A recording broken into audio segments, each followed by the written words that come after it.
Olá, bem-vindos à Marketing Portugal TV para mais uma edição do A Conversa Com.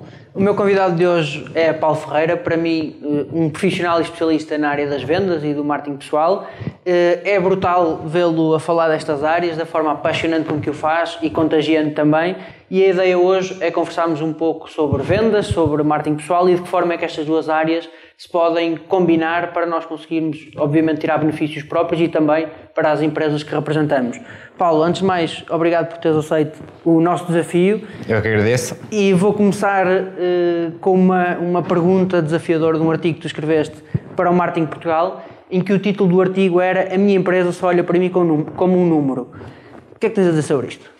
Bom, de facto, essa é uma questão que todos nós que trabalhamos no mundo empresarial e corporativo, é uma frase que nós já nos deparamos mais que uma vez, não só nas nossas equipas, como com clientes ou as pessoas com quem trabalhamos.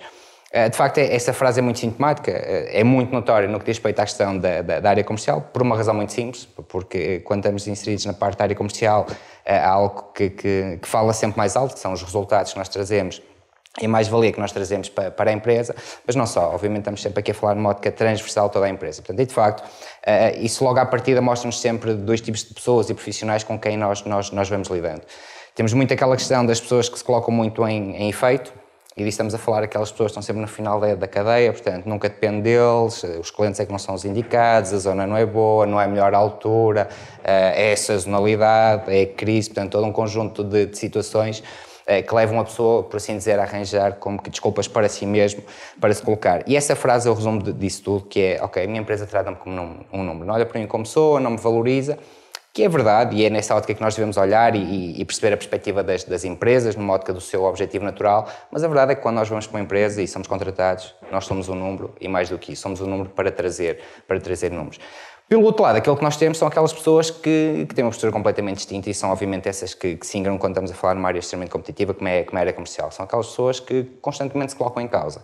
E quando digo que se colocam em causa, são aquelas pessoas que seguem muito uma frase que eu sou muito apologista, que é controle o incontrolável para estarem preparados para o incontrolável. Isto quer dizer o que é? Tudo aquilo que depender de mim será esse o foco que eu terei alocado. O mercado, os clientes, tudo isso são variáveis que nós temos que lidar com elas, mas acima de tudo estes profissionais têm uma pergunta-chave, que é: quando algo corre menos bem, a primeira questão que colocam é: o que é que eu deveria ter feito de maneira completamente diferente? Mas nós, enquanto vendedores, devemos preocupar-nos com as empresas que nos veem como números? Ou seja, como é que tu vês isto? Achas que um vendedor tem que trazer números, é a sua missão, ou aquela questão mais emocional também deve ser ponderada? Como é que vês esta? Obviamente, numa questão idílica, não é? Todos nós gostamos de ser pessoas, porque o somos, e gostamos de estar inseridos em empresas que nos tratam e nos valorizam exatamente por isso mesmo. A questão é que nós temos que adquirir o direito a isso mesmo. Obviamente, e muitas vezes quando estamos a falar de empresas com uma dimensão considerável, somos um número. Aquelas pessoas que se irão destacar e que esse número irá estar associado ao nome, irá depender de algo, que é, ok, qual é que é o resultado que eles conseguem trazer para a empresa. A partir do momento que atingem um patamar considerável de resultados que trazem para a empresa, obviamente que o nome começa a estar associado ao número e começa a sobrepor a essa questão do número.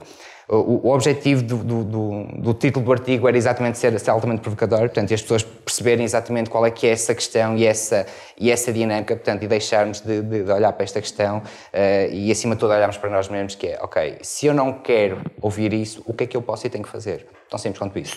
Se olharmos agora para a perspectiva das empresas, quais é que são as principais limitações que tu dás N palestras e conheces bastantes empresas, que tu encontras numa perspectiva comercial? As empresas estão orientadas para a venda ou isto é um clichê que não se aplica?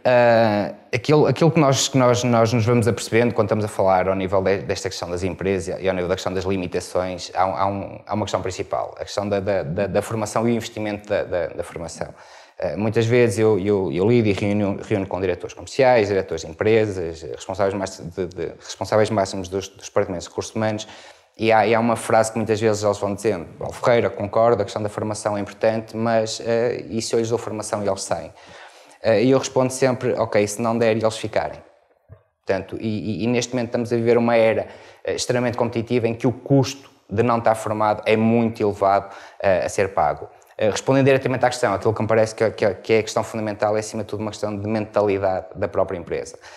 Fala-se constantemente na questão do alinhar dos objetivos da empresa com os objetivos pessoais e isso tem que ser vivido de dentro para fora. Quando a empresa, ela própria, não está virada para o mercado e, acima de tudo, não percebe qual é que é a sua essência, o seu maior ativo, que é a sua carteira de clientes, ou seja, a forma como comunica, como se relaciona, como transmite e, acima de tudo, como trata os seus clientes internos, essa é que é a grande questão. Portanto, que aquilo que nós estamos a assistir constantemente é um fosso enorme entre aquilo que é a forma como é tratado o cliente interno, existe um fosso e depois estão à espera que toda a equipa comercial comunique com o cliente final de uma forma completamente distinta, quando não existe este alinhar de cultura interna virada para o próprio mercado. Disseste uma frase que eu acho que é crucial, ou seja, o cliente ou a carteira de clientes é o nosso principal ativo. Quando digo nosso, das empresas, dos comerciais, etc. Porquê é que os recursos humanos, neste caso as equipas comerciais, são os principais alvos de cortes quando falamos de crise, desta situação financeira, quando teoricamente, eu concordo contigo em absoluto, é o nosso principal ativo e são as primeiras pernas a ser cortadas? Exato, aliás, isto é algo que quem tem assistido nos últimos tempos e todos nós também somos clientes e obviamente também temos que olhar para isso mesmo e percebemos, ok, todos nós somos parte integrante desta culpabilização, se assim se pode chamar. A verdade é que, fruto do ritmo alucinante que nós temos a viver aquilo que é exigido às empresas, cada vez uma maior capacidade de resposta e de rapidez ao mercado, não só em termos de nível de produto, como em termos de nível de serviço. O que é que isto nos leva? Isto leva-nos para uma situação que cada vez menos nós temos tempo para trabalhar a relação com o cliente. Estamos cada vez mais focados no fator transação, cada vez mais no fator produto, no fator serviço, no fator inovação, que o devemos ter, obviamente, mas ao invés daquilo que deveria ser, aquilo que é a mentalidade e a cultura de muitas empresas é, ok, vamos investir na transação e logo depois iremos trabalhar a questão da relação. A verdade é que não estamos sozinhos no mercado, todas as empresas estão aí, todas as empresas reagem e a verdade é que quando nós queremos investir na relação não há tempo. Porquê? Porque perdemos clientes, porque a concorrência está aí e, portanto, e nós voltamos a entrar nesse mesmo ciclo. Portanto, eu diria que acima de tudo, uma das grandes questões que ultimamente se assiste é muito essa, é falta de tempo para investir na relação. Se nós olharmos para o panorama das vendas em concreto, e eu dou aulas, tu também, nós temos sempre uma perspectiva, principalmente dos mais jovens, quando se fala de ser vendedor, é aquela coisa quase manipuladora, que não fica bem, há N interpretações que podíamos ter aqui. Verdade. A questão é, a imagem do vendedor não é a melhor no mercado, não te consigo dizer porquê, mas também já te lancei esse desafio. Por outro lado, o vendedor é essencial, seja ele qual for, e existem frases-chavão que eu acredito nelas, que nas empresas, de facto, todos somos vendedores de alguma forma, mas como é que podemos analisar esta contrariedade? Ou seja, por um lado, má imagem, por outro lado, essenciais, como é que se gera isto, na tua perspectiva? Acima de tudo, e é verdade, há uma frase que é muito sintomática de tudo aquilo que nós estamos aqui a falar, que é: se o mundo parasse hoje, o mundo só voltaria a girar até que alguém decidisse vender qualquer coisa. A essência não é o vender, e a verdade é que todos nós vendemos qualquer coisa. E reparem que isto tem muito a ver logo desde os nossos primórdios, não é? Nós, enquanto crianças, nunca dizemos: eu, quando for grande, quero ser vendedor. Quero ser futebolista, quero ser astronauta, quero ser médico. Mas a verdade é que nunca ninguém diz que quer ser vendedor. A verdade é que atualmente nós temos uma responsabilidade enorme em cima de nós, que é muito limpar esta questão que nós estamos aqui a falar, que é o nome ou o rótulo que está associado ao fator venda. Vender não tem mal nenhum, toda a gente faz. A questão é como é que nós o fazemos. E se até algum tempo atrás aquilo que se trabalhava era muito numa ótica de hard selling, ou seja, vender a todo e qualquer custo, a verdade é que o mercado mudou completamente. Os clientes hoje em dia querem trabalhar com empresas inteligentes. E quando estamos a falar de empresas inteligentes, os clientes gostam de ser valorizados e tratados como tal.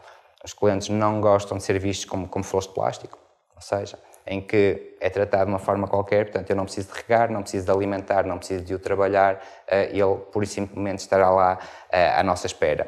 Portanto, a verdade é exatamente essa, que é quando nós estamos aqui a falar deste desalinhar daquilo que é a imagem que existe para o mercado, daquilo que é a palavra ou as características associadas à palavra vendedor versus a sua real essência, este é algo que todos nós, e eu costumo dizer exatamente isto, que é todos nós enquanto clientes temos essa obrigatoriedade de também trabalhar e educar. Há uma frase que é muito sintomática, que é, quando estamos a falar e olhamos para um país como um todo, que é: quanto mais elevado for o grau de reclamações válidas dos seus clientes, maior a probabilidade no futuro esse país ser altamente desenvolvido, que é exatamente isso. E a questão é que nós, muitas vezes, enquanto clientes, temos uma atitude demasiadamente passiva em relação a isso. Portanto, nós pagamos por um produto, por um serviço e há uma expectativa que está associada a ele, portanto, e nós devemos obrigatoriamente fazer vingar. Quando assim não acontece, o mercado será implacável, as empresas que não respondem, pura e simplesmente, portanto, estarão excluídas do mercado. Pois. Concordo contigo. Outra questão essencial, quando nós olhamos para o mercado, nós temos aqui uma bolha que é interessante, que tem a ver com o mundo digital. Exato. Na minha perspectiva, o digital é uma amplificação de todo o resto, não é um mundo à parte, apesar das pessoas terem comportamentos diferentes, de ter impacto nas empresas, tudo isso que já sabemos. Como é que as vendas sofreram este impacto digital, tendo em conta que o vendedor também era um transmissor de informação? Exato. Eu olho, por exemplo, para uma indústria, a indústria farmacêutica, de facto a informação era um privilégio e hoje, através do digital, consegue-se aceder à informação muito mais rápido do que o próprio delegado de informação médica. Como é que tu vês este impacto digital nas vendas? Essa questão da parte digital, obviamente, quando estamos aqui a falar no nível da parte do digital, estamos a falar num conceito muito lato, mas aquilo que foi uma ideia preconizada por algumas pessoas até há algum tempo atrás seria que o digital, por simplesmente, iria arruinar aquele que era o papel do vendedor. A verdade é que, e a minha opinião é que, em termos futuros, as equipas comerciais irão passar a trabalhar de forma completamente distinta. Quase que me atrevo a dizer que, no futuro, as equipas comerciais ou a figura do vendedor, tal e qual como nós o conhecemos, provavelmente deixará de existir. Portanto, e muito pegando neste conceito de we all are sales, e todos nós dentro da empresa temos que perceber este conceito no que isso diz respeito.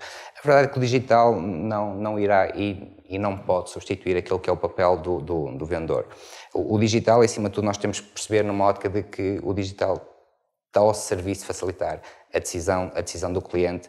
Não quer dizer que obrigatoriamente tenha que reforçar ou implementar a decisão de compra do cliente. Aquilo que pode ajudar é organizar mentalmente todo um leque de escolhas do cliente, mas a relação humana continuará a ser necessária. Todos nós somos exemplos práticos disso. Quando decidimos comprar algo, aquilo que nós primeiro fazemos é fazemos algumas consultas, algumas pesquisas, comparamos, mas depois aquilo que irá nitidamente fazer a diferença será a pessoa que estará à nossa frente. Portanto, quanto mais digital for este nosso mundo das vendas, mais importante e fundamental será a pessoa que estiver à nossa frente. Estás de acordo comigo que o digital não substitui nunca o comercial, mas pode ser um complemento excelente? Sem dúvida. E eu até iria mais longe. Nós, neste momento, se olharmos para plataformas como o LinkedIn, podem ser plataformas muito boas para o desempenho comercial e facilitadoras do desempenho comercial. Sem dúvida. Aliás, eu diria que toda essa questão, todas essas plataformas, e o LinkedIn é um bom exemplo disso, deverá ser exatamente um propulsor ou seja, um despertar para alguém que faz todo o sentido, que esteja posicionado no mercado, e mais que isso é olhar e perceber quais são as ferramentas que eu tenho ao meu dispor e como é que eu posso potenciar cada vez mais a minha imagem, a imagem da minha empresa, a identidade da minha empresa, o meu produto e o meu serviço. Deverá ser esse o objetivo, não deverá ter como objetivo substituir aquilo que é o papel de um elemento fundamental. As vendas são feitas de relações, as relações são estabelecidas em pessoas. E continuará a ser assim. Isto leva-nos para um campo que também gosto de abordar e sei que tens a competência para o fazer, que tem a ver com o marketing pessoal. Sei que és uma pessoa preocupada com a tua imagem, com a tua própria marca pessoal. Qual a importância do marketing pessoal nas vendas? Ou seja, o marketing pessoal não temos que ser todos iguais, não temos de trabalhar da mesma forma, não temos de tomar as mesmas decisões. Mas na tua perspectiva, a pessoa, o marketing, o nós enquanto produto nas vendas, o que é que tens a dizer sobre isso? É fundamental. Aliás, marketing pessoal e vendas andam e terão obrigatoriamente que andar de mãos dadas. Aquilo que eu advogo é que, de facto, hoje em dia o cliente tem um leque muito elevado de escolhas para fazer, e a primeira coisa que o cliente terá a comprar a nossa imagem. O cliente hoje em dia está a pagar caro aquilo que eu domino, a famosa dupla CC, que é confiança barra credibilidade. Portanto, e tudo isso será muito dado e transmitido pela pessoa que tiver à sua frente. Obviamente, quando estamos a falar aqui desta questão de marketing pessoal, todos nós somos uma empresa em si mesma a funcionar, portanto, com alguns sinais de identidade, com valores, com uma cultura muito própria. E aquilo que acontece é que do outro lado eu tenho uma pessoa. E por muito bom que seja o meu produto, o meu serviço, a questão é que se a pessoa não comprar a mim mesmo, tornar-se-á muito mais difícil de comprar o meu próprio produto ou o meu serviço. Essa é a razão pela qual nós muitas vezes vemos empresas que têm produtos muito bons, muito interessantes, e ainda assim depois muitas vezes falha naquilo que é o fundamental, que é quem faz a ligação com o cliente. Muito bem. E nessa perspectiva, que dicas é que podes dar a quem nos está a ouvir para trabalhar em sua marca pessoal? Que precauções devem ter, ainda por cima com este boom digital? que é que achas? Acima de tudo, o conselho que eu dou é sempre o mesmo, que é comparem pelo melhor. Ou seja, olhem para o mercado, vejam quem é que de facto é exemplo e é referência em termos de mercado e acima de tudo não copiem nem integrem aquilo que essas pessoas fazem, mas de facto há sinais e símbolos que essas pessoas utilizam ou a forma como se posicionam, portanto que mostra exatamente acerca disso. E acima de tudo uma questão e um pilar fundamental quando estamos a falar do nível da questão do marketing pessoal é eu perceber na sua essência o que é o marketing pessoal. O marketing pessoal é todo um conjunto de estratégias que eu utilizo para desenvolver contactos e relacionamentos quer do ponto de vista pessoal e profissional. E esta deverá ser sempre a base para toda e qualquer relação comercial que nós queremos incitar com um potencial cliente. Portanto, o grande conselho que eu diria é sejam vocês mesmos, sem perder aquilo que é a vossa identidade e, acima de tudo, é serem dotados de um valor fundamental que é a flexibilidade, a enorme capacidade que eu tenho para me adaptar a todo e qualquer tipo de cliente. Tocaste num ponto que eu também acho que é fundamental, ou seja, nós quando criamos a nossa identidade temos os nossos valores, temos a nossa perspectiva de vida, temos a nossa cultura, temos aquilo em que acreditamos. Por vezes existe aquele mito que nós, enquanto comerciais, temos que fazer o que for preciso, temos que nos moldar, se for preciso mudar o estilo de roupa, mudamos para agradar um cliente. Ou seja, temos que mudar, temos que nos adaptar para cada cliente ou devemos ser nós próprios forçadamente? Qual é a tua perspectiva? Essa é sempre uma questão particular, não é? E obviamente que iremos encontrar defensores das duas linhas. Eu julgo que a chave estará obviamente no meio entre essas duas questões. Se por um lado é fundamental eu ter uma enorme capacidade para me adaptar ao outro lado, aquilo que me parece que é o fator-chave é sempre o fator congruência. E isto quer dizer o quê? Eu posso, de facto, vestir, moldar, utilizar determinado tipo de linguagem perante um determinado cliente, em que se isso não fizer parte da minha essência, acima de tudo, se não fizer parte da minha segunda natureza, se eu não me sentir à vontade nesse meio, nessa forma de ser e de estar que eu próprio criei, aquilo que irá acontecer é que mais cedo ou mais tarde, portanto, essa capa ou essa máscara que eu crio irá quebrar. Reparem que a partir daí, na mente do cliente, fica automaticamente instalada uma coisa, que é o projetar. Ou seja, se o cliente percebe da mesma forma que esta pessoa teve esta postura e esta atitude para me convencer, portanto, provavelmente aquilo que irá acontecer em termos de futuro é que esta pessoa irá também arranjar vários artefactos ou artimanhas para conseguir levar a sua avante.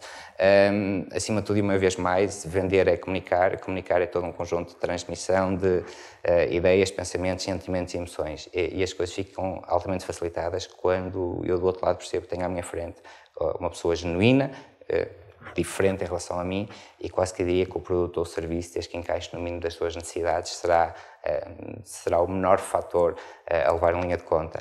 Só para fechar aqui este tópico, Jeffrey Gitomer, uma das grandes referências em termos do mundo das vendas, ele tem uma frase muito interessante que é sintomática, que diz que é numa relação comercial com dois parceiros, se os dois apresentarem condições de igual para igual, ganhará aquele que tiver a melhor relação.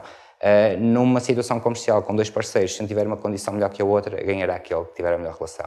Portanto, e o nosso desafio é exatamente esse, é como é que eu consigo mostrar ao meu cliente que o fator relação é nitidamente uma mais-valia para ele. Muito bem, só aqui tocando num ponto que não podia fugir a ele, na guerra do marketing e das vendas, são as nossas duas áreas. Nós conhecemos empresas onde, obviamente, existem estas guerras de departamentos, objetivos diferentes, intenções diferentes. Como é que tu vês esta guerra antiga, que eu penso que está a mudar ao longo do tempo, mas como é que tu vês isto? A guerra entre marketing e vendas faz sentido? O que tu achas? Eu julgo, como mencionaste muito bem, que neste momento esse é um fator que cada vez mais se vê diluído. E vê-se diluído por uma questão muito simples. Neste momento, nós estamos completamente em sufrágio perante uma plateia inteligente, que são os clientes.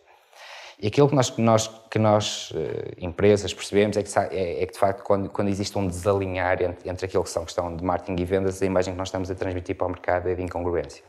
Ou seja, aquilo pode ser identidade advogada pelo marketing, que depois não é coadjuvada pela parte das vendas, ou o inverso. Tempos vão em que de facto acontecia essa situação, em que o marketing desenvolveu uma campanha, portanto era apresentada à equipa comercial e a equipa comercial, a reação deles era sempre a mesma. A malta de marketing nunca acerta uma, não é? Ou então, quando a equipa de marketing desenvolveu uma campanha e virava-se para as vendas, uma campanha fantástica e ninguém aproveita. A questão é que, de facto, a razão pela qual isso acontecia era única e exclusivamente uma. Estamos sempre a falar de áreas que têm objetivos completamente distintos, acima de tudo em termos de espaço temporal. A equipa comercial, obviamente, sempre muito focada na questão de timings mais curtos, muito foco no cliente, nos números, nos resultados. O marketing muito mais focado, obviamente, se calhar muitas vezes valores mais intangíveis, como a notoriedade, a percepção e a identidade da própria marca. Portanto, hoje em dia existe essa consciencialização muito ditada pela parte do mercado. As empresas inteligentes estão exatamente a fazer isso. E estão a fazer uma coisa muito simples, que é pôr as pessoas do marketing a andar no terreno com a equipa comercial e a falar com os clientes, e a pôr a equipa comercial a passar 2 dias no marketing e a perceber exatamente porque estão a fazer isso. Reparem, quando isso acontece, aquilo que é muito válido e é muito genuíno é uma equipa comercial, como vai para a rua, percebe exatamente o porquê. Obviamente, quando estamos a falar de equipas comerciais, estamos sempre a falar de pessoas que são extremamente inteligentes, porque têm obrigatoriamente que o ser, e eles, nesse processo de autocrítica e de autoprocessar de informação que têm ao seu dispor, eles vão perceber, ok, o que é que o marketing está a fazer, qual é que é a informação, as ferramentas que eu tenho ao meu dispor e como é que mais facilmente eu consigo transpor isto para os meus clientes e mostrar que o nosso produto ou serviço é nitidamente uma mais-valia para eles. Muito bem. Paulo, por fim, tenho uma pergunta que eu sei que tu és um sonhador, que é como é que tencionas mudar o mundo nos próximos tempos, mesmo que seja só um bocadinho, com os teus projetos, Impact Sales, hábitos, o que é que nos queres contar? Acima de tudo, então, de brincadeira, eu digo sempre que o meu grande desafio, e com todo respeito, é levar os fabricantes das bolas de cristal à falência. E com isto eu quero dizer o quê? Quero dizer que, de facto, para todas as pessoas que estão na equipa comercial, portanto, ir para o cliente e ao final de muito pouco tempo já estar a vender sem conhecer minimamente o cliente, eu diria que esse é um erro crasso, que infelizmente ainda nós vamos assistindo em relação a isso. Aquilo que é o meu grande projeto será exatamente isso, que é ter a possibilidade de trabalhar com pessoas que gostam de olhar para essa vertente e, acima de tudo, gostam de trabalhar em espelho. Ou seja, eu trabalho na área comercial e é como se eu estivesse a vender a mim mesmo. E esse é o meu grande desafio, quando eu conseguir, de facto, ter todo um leque de pessoas com quem eu trabalho e continuarei a trabalhar e que tenham essa perspectiva e, mais do que isso, mais do que todo um conjunto de palavras ou frases feitas, acima de tudo que as pessoas sejam congruentes na forma como pensam, na forma como agem, nas ações que implementam e, obviamente, isso irá degenerar em resultados. Muito bem, Paulo, mais uma vez, muito obrigado por ter aceito o nosso convite. Eu que agradeço. E vamos nos vendo por aí, de certeza. Sigam o Paulo nas redes sociais, nos canais, é fácil encontrar que ele também tem uma forte atividade e vale sempre a pena seguir o que ele vai escrevendo também no Marketing Portugal, e até breve.